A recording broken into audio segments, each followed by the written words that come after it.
Bilasizlarmi, astronavtlar koinotga parvoz qilishlaridan oldin ular kiyimlarini kiyib, hamma jihozlarini taqib olgan holda katta suv havzasiga tushib olib, u yerda mashq qilib, u yoq bu yoqqa harakatlanib yurishadi.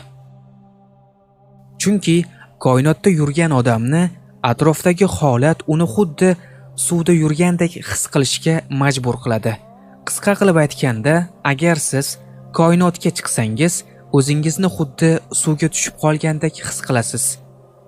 Ya'ni harakat qilish bobida va suvda yurishda qanday mashaqqat cheksangiz, koinotda ham xuddi shunday bo'ladi.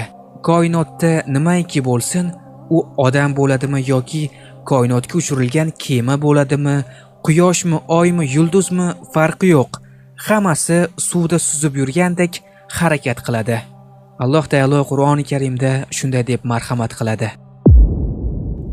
Na quyoshning oyga yetib olmog'i durust bo'lar va na kecha kunduzdan o'zib ketar.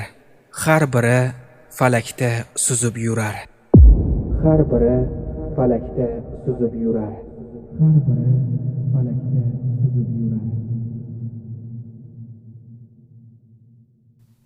Yasin surasi 40-oyat.